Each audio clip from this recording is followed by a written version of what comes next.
Tempting recipes and വ്ളോഗ്സിൻ്റെ പുതിയൊരു വീഡിയോയിലേക്ക് എല്ലാ കൂട്ടുകാർക്കും സ്വാഗതം. ഇന്നത്തേതൊരു സ്പെഷ്യൽ കടലക്കറിയാണ്. യൂട്യൂബിൽ ഇന്ന് വരെ ആരും ചെയ്തിട്ടില്ലാത്ത രീതിയിലുള്ളൊരു കടലക്കറി. അപ്പോൾ നമുക്ക് നേരെ വീഡിയോയിലേക്ക് പോകാം. വീഡിയോ സ്കിപ്പ് ചെയ്യാതെ ഫുള്ള് കാണണം. ഇഷ്ടമാവണമെങ്കിൽ ഒന്ന് ലൈക്ക് ചെയ്യും, ഷെയർ ചെയ്യും, കമൻറ്റ് ചെയ്യും, സബ്സ്ക്രൈബ് ചെയ്യുകയും ചെയ്യണം. അപ്പോൾ നമുക്ക് നേരെ വീഡിയോയിലേക്ക് പോകാം.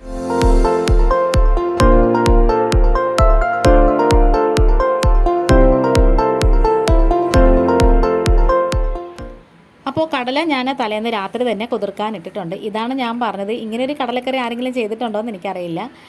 നമ്മൾ സമാസമം വെള്ളക്കടലയും കറുത്ത കടലയും എടുത്തിട്ട് കഴുകിയിട്ട് വെള്ളത്തിൽ കുതിർക്കാൻ വെച്ച് ഇനി നമുക്ക് കടല വേവിക്കാനായിട്ട് കുക്കറിൽ ഇട്ട് കൊടുക്കാം. ഇതിന് ചുവന്നുള്ളി വേണമെന്നില്ല കേട്ടോ, ഈ സവോളയാണ് നല്ലത്. അപ്പോൾ ഞാനിതിവിടെ ഒരു 3 സവോള എടുത്തിട്ടുണ്ട്. 2 എണ്ണം കുറച്ച് വലുതും ഒരെണ്ണം ഒരിച്ചിരി ചെറുതുമാണ്. അത് നല്ല നേരിയതായിട്ട് നീളത്തിൽ അരിഞ്ഞ് വെച്ചിട്ടുണ്ട്.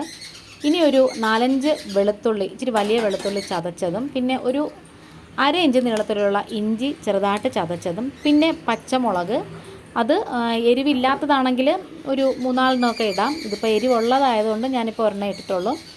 ആവശ്യത്തിനുള്ള ഉപ്പും കൂടി ചേർത്ത് കൊടുക്കാം.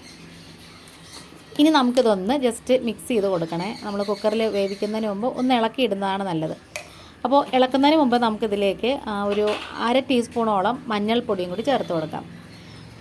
ഇനി നമുക്ക് മല്ലിപ്പൊടിയും മുളക് പൊടിയും മൂപ്പിച്ച് വെച്ചിട്ടുണ്ടല്ലോ, അതും കൂടി ഇട്ട് കൊടുക്കണം കേട്ടോ. അപ്പം നിങ്ങൾക്ക് മീറ്റ് മസാലയാണ് ആദ്യമേ ഇടുന്നത് ഇഷ്ടമെന്നുണ്ടെങ്കിൽ അത് വേണമെങ്കിൽ ചേർത്ത് കൊടുക്കാം. അപ്പം അല്ലാന്നുണ്ടെങ്കിൽ ഇതേപോലെ മല്ലിപ്പൊടിയും മുളക് പൊടിയും മൂപ്പിച്ചിട്ട് അതിട്ട് കൊടുത്താലും മതി.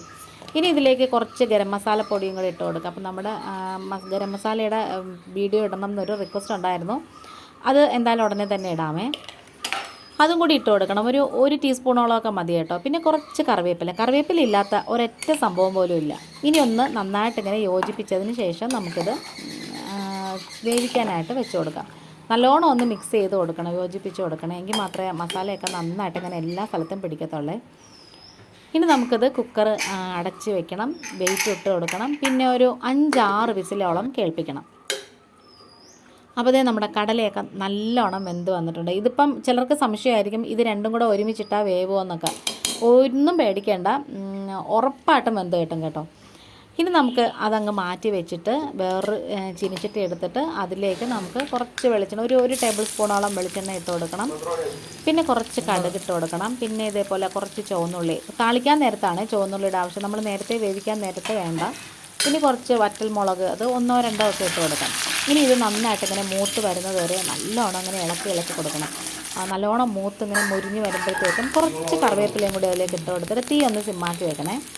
ഇനി നമുക്കിതിലേക്ക് ഒരു ടേബിൾ സ്പൂണോളം ചിക്കൻ മസാല അല്ലെങ്കിൽ മീറ്റ് മസാല ഇതിലെങ്കിലും ഒരെണ്ണം ഇട്ട് കൊടുക്കാം. പിന്നെ ഇത് ഉപയോഗിക്കാത്തവരാണെങ്കിൽ ഈ സ്റ്റെപ്പ് അങ്ങ് സ്കിപ്പ് ചെയ്തിട്ട് നമുക്ക് മല്ലിപ്പൊടിയും മുളക് പൊടിയും തന്നെ ഇട്ട് കൊടുക്കാം. എന്തായാലും ഈ ഒരു സ്റ്റേജിൽ കുറച്ച് പൊടികൾ ഇട്ട് കൊടുക്കണം, കാരണം അതാണ് ഇതിൻ്റെ ഒരു ടേസ്റ്റ് എന്ന് പറയുന്നത്. ഇനി നമുക്ക് നമ്മൾ വേവിച്ച് വെച്ചിട്ടുള്ള കടല ഇട്ട് കൊടുക്കണം.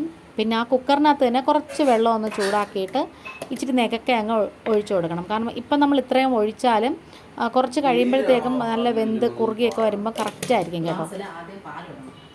ഇനി നമ്മൾ മൂപ്പിച്ച് വെച്ചിട്ടുള്ള പൊടികളില്ലേ, അതും കൂടി ഇട്ട് കൊടുക്കും. നമ്മൾ പൊടികൾ ചേർത്ത് കൊടുക്കുന്ന 3 സ്റ്റെപ്പായിട്ടാണ്. ആദ്യം നമ്മൾ വേവിക്കാനിടുമ്പം, പിന്നെ താളിക്കാനിടുമ്പം, അത് കഴിഞ്ഞിട്ട് പിന്നെ നമ്മൾ അരപ്പ് ഇതേപോലെ ചേർത്ത് ഒന്ന് കറി സെറ്റാക്കി കിട്ടാൻ വേണ്ടി. ഇനി ഇതിലേക്ക് 1 ടീസ്പൂണോളം ഗരം മസാലയും കൂടി ചേർത്ത് കൊടുത്തിട്ട് നന്നായിട്ട് ഇങ്ങനെ ഇളക്കി യോജിപ്പിച്ചതിന് ശേഷം ഒന്നിങ്ങനെ അടച്ച് വെച്ച് കൊടുക്കണം. അപ്പോൾ ഫുള്ള് കവർ ചെയ്ത് അടയ്ക്കേണ്ട, ഒരിച്ചിരി അടയങ്ങ് ഇട്ട് കൊടുക്കണം. അപ്പോൾ ഇത് നന്നായിട്ട് ഇങ്ങനെ തിളച്ച് വരുമ്പോൾ തന്നെ ഇതിലേക്ക് ഇങ്ങനെ എണ്ണയൊക്കെ ചെറുതായിട്ട് ഇങ്ങനെ തെളിഞ്ഞ് വരും കേട്ടോ. അപ്പോൾ നമ്മുടെ വീഡിയോ പിന്നെ ഇഷ്ടപ്പെടുകയാണെന്നുണ്ടെങ്കിൽ, ചാനൽ ഇഷ്ടപ്പെടുകയാണെന്നുണ്ടെങ്കിൽ പ്ലീസ് ഒന്ന് സബ്സ്ക്രൈബ് ചെയ്യണം. സബ്സ്ക്രൈബ് ചെയ്യാതെ ഒത്തിരി കൂട്ടുകാർ കാണുന്നുണ്ട്. അപ്പം അങ്ങനെയുള്ളവർ പിന്നെ നമ്മുടെ ബെല്ലൈക്കൺ ഒന്ന് എനേബിൾ ചെയ്തിട്ട് അതിൽ ഓൾ എന്ന ഓപ്ഷനും കൂടെ കൊടുക്കണേ. അപ്പം ഞാനിടുന്ന വീഡിയോസ് എല്ലാം നോട്ടിഫിക്കേഷനായിട്ട് നിങ്ങൾക്ക് കിട്ടത്തുള്ളൂ. പിന്നെ നമ്മുടെ ഈ ചാനലിൽ കുറേ നല്ല വ്ളോഗ്സും റെസിപ്പീസും ഒക്കെ ഇട്ടിട്ടുണ്ട്. കാണാത്തവരുണ്ടെങ്കിൽ ഒന്ന് പോയി കാണണം. അപ്പോൾ അതേ നല്ലോണം കറി കുറുകി സെറ്റായിട്ട് വന്നപ്പോൾ ഞാൻ ഗ്യാസ് ഓഫ് ചെയ്തിട്ടുണ്ട്. അപ്പോൾ ഇന്നിപ്പോൾ ദോശയുടെ കൂടാണേ. അപ്പോൾ നമ്മുടെ വീഡിയോയും ഏകദേശം വൈൻഡപ്പ് ചെയ്യാറായിട്ടുണ്ട്. തംബ്നെയിലിൻ്റെ ഫോട്ടോ എടുക്കാൻ വേണ്ടി നമുക്ക് വേറൊരു പാത്രത്തിലേക്ക് ഒഴിച്ചു കൊടുക്കാം. അല്ലാന്നുണ്ടെങ്കിൽ ഇതേപോലെ അങ്ങ് വെച്ചാലും മതി. പിന്നെ ഇതിൽ കുറച്ച് ആ തേങ്ങാക്കൊത്ത് ഇട്ടേക്കുന്നതുകൊണ്ട് അതൊരു അടിപൊളി ടേസ്റ്റാണ് കേട്ടോ. പിന്നെ മല്ലിയില വേണമെന്നുള്ളവർക്ക് അതും കൂടി ചേർത്ത് കൊടുക്കാം. അപ്പോൾ നമ്മുടെ കറി ഇവിടെ റെഡിയായിട്ട് വന്നിട്ടുണ്ട്. ഇഷ്ടപ്പെടുകയാണെന്നുണ്ടെങ്കിൽ ചാനലൊന്ന് ലൈക്ക് ചെയ്യും, ഷെയർ ചെയ്യും, കമൻറ്റ് ചെയ്യും, സബ്സ്ക്രൈബ് ചെയ്ത് സപ്പോർട്ട് ചെയ്യുകയും ചെയ്യണം. വീണ്ടും വേറൊരു നല്ല വീഡിയോ ആയിട്ട് ഉടനെ തന്നെ വരാം കേട്ടോ. ഇത്രയും കണ്ടതിന് ഒത്തിരി നന്ദി. Thanks for watching.